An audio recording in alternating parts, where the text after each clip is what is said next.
न मैं कवि हूँ न मैं नेता हूँ, क्योंकि कवि अपनी शब्दों से बहुत कुछ कह देते हैं और नेताजी अपने भाषणों से बहुत कुछ कह देते हैं।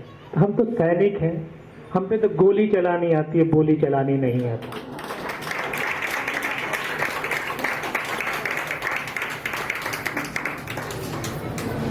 ना मैं नेता हूं, ना अभिनेता हूं, न कवि हूं, भाषा की परिभाषा से अनभिज्ञ हूं।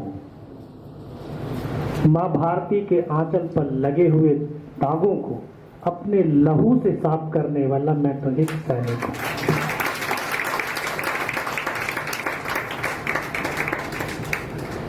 सैनिक एक अपने दायित्व और कर्तव्य का निर्वाह निस्वार्थ भाव से करता है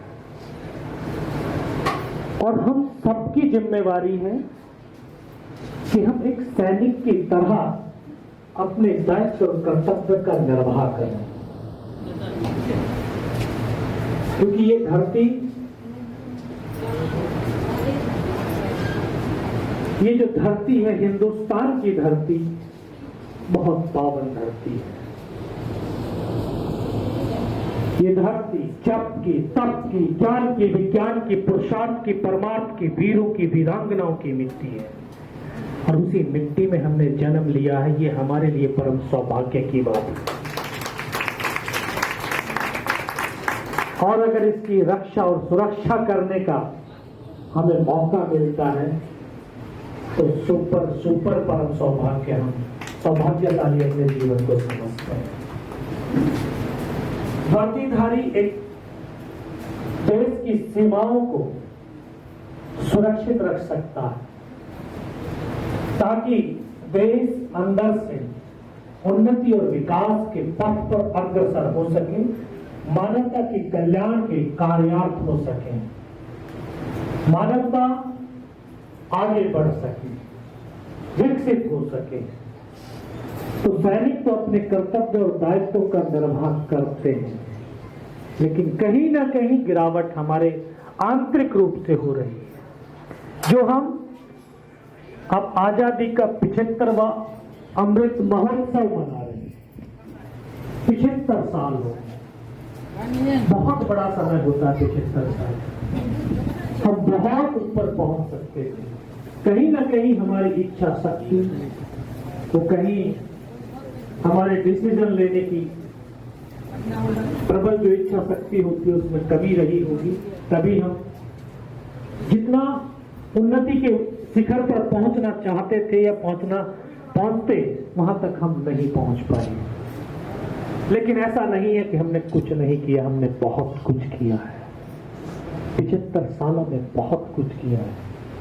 मैं सुना करता था अपने पिता से, लोगों से, कि आज से 75 साल पहले अगर गांवों के अंदर का हालात को देखे, 1 बीघा खेती के अंदर 1 मण गेहूं होता था, 1 मण में 40 किलो, लेकिन आज 4 क्विंटल होता है।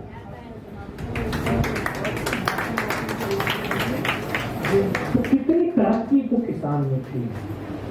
हमारे पास यूनिवर्सिटी बहुत कम थी। जब आजाद हुए थे शायद उस समय बहुत 4 या 5 यूनिवर्सिटी, 500 से भी ऊपर है। IIM है, IIT है, हर जगह क्षेत्र में विकास हुआ है। हमें अब इस विकास को और गति देने की जरूरत है और उस विकास की गति के लिए जरूरी बनता है कि हम और जो युवा पीढ़ी बैठी हुई है उसको मोटिवेट करना, उसको उसके जो बुजुर्गों के बीच जो सामंजस्य है वो बैठ नहीं पा रहा, उसको बैठाना। विचारों में कहीं ना कहीं हमारा ऊपर और नीचे होता चला जा रहा है। अगर वो विचारों में हमारा सामंजस्य बैठ गया, क्योंकि बुजुर्गों के पास अनुभव है और युवाओं के पास वो जोश और जुनून, अगर उस शक्ति का दोनों तरफ से मिश्रण करके एक नई शक्ति का निर्माण किया जा सकता है जिससे हम अपने राष्ट्र को बहुत ऊपर ले जा सकते हैं। लोग कहते हैं कि हम 4 स्तंभ, मैंने अपने स्तंभ 4 मेरे विचार से मेरे 4 स्तंभ जो हैं जो प्रेरणा के स्रोत रहे हैं, जिनको देख करके सुन करके पढ़ करके मैं बड़ा हुआ हूं, किसान, जवान और मजदूर और टीचर, जो चारों की चारों भी अपने निस्वार्थ भाव से काम करता है। शिक्षक एक ऐसा वर्ग है जो हर आईएएस को भी पैदा करता है, एपीएस को भी करता है, इंजीनियर को भी करता है, हर सबको बनाता हुआ चला जाता है, लेकिन वो टीचर का टीचर ही रहता है। वो एक ऐसा कुम्हार है जो मिट्टी को गूंथ करके बर्तन बनाता है, सुखाता भी है, फिर आग में तपाता भी है ताकि उसके अंदर कुछ वस्तु संग्रह करने की क्षमता बन सके। एक मजदूर जो दिन रात वो मजदूरी करता है, हमारी इमारतें बनाता है और उसको ये मालूम है कि इस इमारत में तू रहेगा नहीं, लेकिन फिर भी वो बड़ी ईमानदारी से काम करता है, बनाता है। वो सोचता है कि जो भी आकर के रहेगा मेरे बनाए हुए इस इमारत में वो सुकून रह सके। किसान जिसके पास जितनी भी खेती होती है उसमें सभी में वो खेती करता है, वो 1 बीघा में अपने परिवार का पेट पाल सकता, बाकी को ऐसे ही छोड़ सकता है। लेकिन नहीं, जितने भी उसके पास खेती होती है उसमें वो फसल को उगाता है, वो इसलिए नहीं कि उसका घर धन्य से परिपूर्ण हो जाए, बल्कि वो इसलिए कि उसके देश का कोई भी नागरिक भूखा ना रहे, इसलिए वो दिन रात अपने पसीने को खून की तरह बहाता चला जाता है। और सैनिक भी दिन रात चाहे 18,000 फीट या 21,000 फीट की ऊंचाई पर, चाहे -50 डिग्री टेम्परेचर हो, चाहे 55 डिग्री टेम्परेचर रेगिस्तान हो, दिन रात खड़ा होकर के ड्यूटी इसलिए देता है ताकि उसका देश का हर नागरिक सुरक्षित हो, चैन की नींद सो सके, इसलिए वो दिन रात ड्यूटी देता है। मुझे सौभाग्य मिला इस मां भारती की सेवा करने का, क्योंकि कहते हैं कि ये जो सिर का जो हिस्सा है यही हमारा पूरा ब्रह्मांड है। अवचेतन मस्तिष्क, चेतन मस्तिष्क इसी में समाहित है, और चेतन मस्तिष्क के अंदर अवचेतन मस्तिष्क, जो हमारा अवचेतन मस्तिष्क वो बहुत बड़ा भाग है, उसमें जो भी चीज हमारी अंकित हो जाती है वैसे ही विचार और भावनाओं का उत्पन्न होना शुरू हो जाते हैं।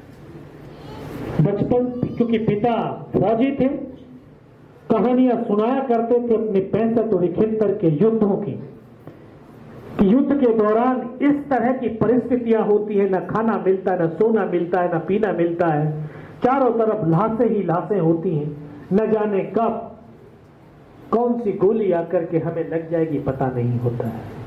इनको सुनते सुनते जब बड़ा हुआ तो मन के अंदर न जाने कब देशभक्ति के वो बीज अंकुरित हो गए, और मन और मस्तिष्क के अंदर फौजी की वो छवि अंकित हो गई, फिर उसको जीना शुरू कर दिया। बचपन से अपने आप को फौजी समझ करके जी रहा था, फिर पढ़ भी उन्हीं वीरों की कहानी को रहा था कि अब्दुल हमीद, जिसने 1965 में एक अकेले सैनिक ने 8 पाकिस्तानी पैटर्न टैंकों को ध्वस्त कर दिया और 9वें के ऊपर टैंक के ऊपर निशाना लगाते हुए वीर गति को प्राप्त हो गए। मैं उनकी कहानी को पढ़ करके बड़ा हुआ कैप्टन बाला सिंह की को, जिसने 21,153 फुट ऊंचाई वाली पहाड़ी जो कैद पोस्ट के नाम से थी, जहां पर -60 डिग्री टेम्परेचर, कोई भी हथियार काम नहीं करता है, कोई भी टेक्नोलॉजी काम नहीं करती है, हड्डियां जम जाती हैं, लेकिन इन सैनिकों ने अपनी वीरता, शौर्य, पराक्रम को दिखा करके उस कैद पोस्ट को आज बाना पोस्ट के नाम पर जाना। बस उन्हीं को पढ़ पढ़ करके जब बढ़ रहा था, मात्र 16 साल 5 महीने की उम्र में मैं सेना के अंदर भर्ती हुआ। लड़ाई के सपने जी रहा था कि लड़ाई में कैसे लड़ूंगा। फिर ग्रेनेडियर रेजिमेंट में पहुंचा, जिस रेजिमेंट का इतिहास अब्दुल हमीद के रूप में, मेजर होशियार सिंह के रूप में मैं पढ़ करके बड़ा हो रहा था। तो जिस तरह का इन्वायरमेंट होता है वहां पर उसी तरह के संस्कृति, सभ्यता, विचार होती है, जो ऊर्जा होती है, वही तो एक ताकत होती है।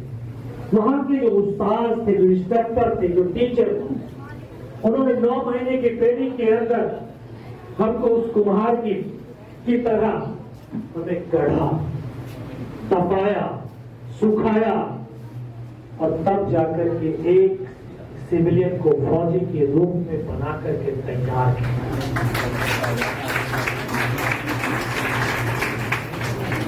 9 महीने की ट्रेनिंग के बाद, क्योंकि ये वर्दी कोई मामूली वर्दी नहीं और न ही ये मामूली बदन पर पहनने वाला वस्त्र है, इस बदन को उसी अनुरूप बनाया जाता है।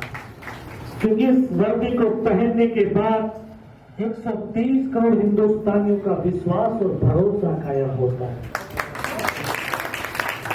ये वर्दी तिरंगे की आन, बान और शान होती है, जिसके लिए सैनिक अपने आप को कुर्बान कर देता है। इसके बाद ट्रेनिंग पूरी हुई, वर्दी पहनी और पहली पोस्टिंग कश्मीर में अपने साथियों के साथ। जैसे सर अभी बता रहे थे इंतबाक, आप इंतबाक कह रहे थे, मैं उसको ईश्वर से जोड़ करके देख रहा था कि जीवन में कोई इंतबाक नहीं होता, कुछ न कुछ एक माध्यम होता है और वो जरिए होते हैं कि जिससे हम एक दूसरे के साथ में जुड़ते हुए चले जाते हैं, क्योंकि हमारा मार्ग तो मां के गर्भ में ही निश्चित हो चुका है। आज हम जो जी रहे हैं, आज हम यहाँ पर बात कर रहे हैं, ये कोई इंतबाक नहीं है, ये हमारे जीवन का एक हिस्सा था जिसको हम जी रहे हैं।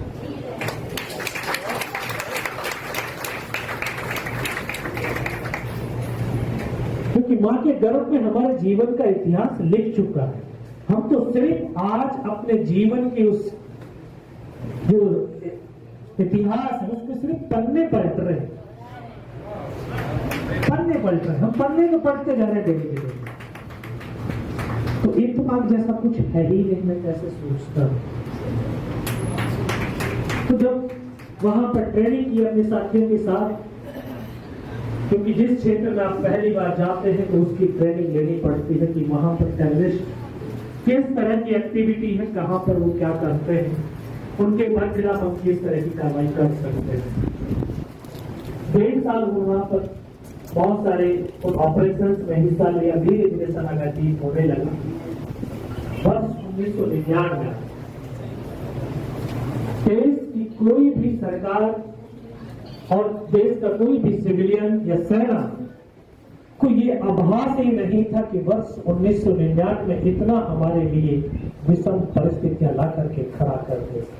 क्योंकि तत्कालीन प्रधानमंत्री माननीय अटल बिहारी वाजपेयी पाकिस्तान और हिंदुस्तान की आवाम के बीच शांति और सौहार्दपूर्ण वातावरण बनाना चाहते थे।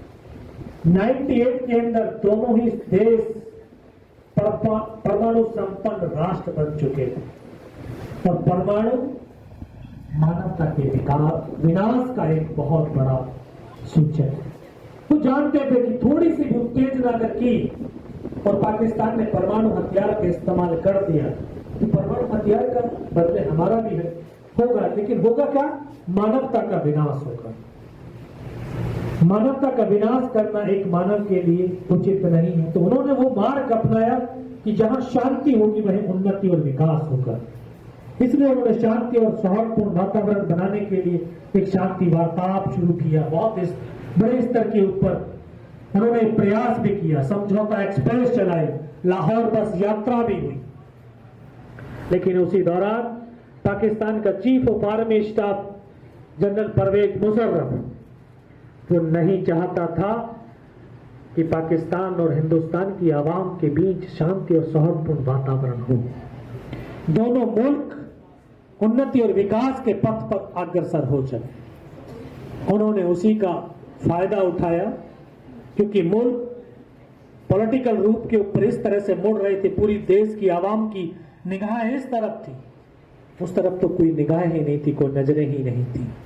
उन्होंने उसी का 1971 में एक शिमला समझौता हुआ था, जिसके तहत कारगिल, बटालिक, द्रास ऐसे दुर्गम क्षेत्र जहां पर सर्दियों में -60 डिग्री टेम्परेचर पहुंच जाता है, जहां पर जीवन यापन करना बहुत मुश्किल होता है, तो समझौता हुआ कि दोनों सेनाएं सर्दी के समय में विड्रॉल होकर के अपने अपने बेस कैंप में आ जाएंगी।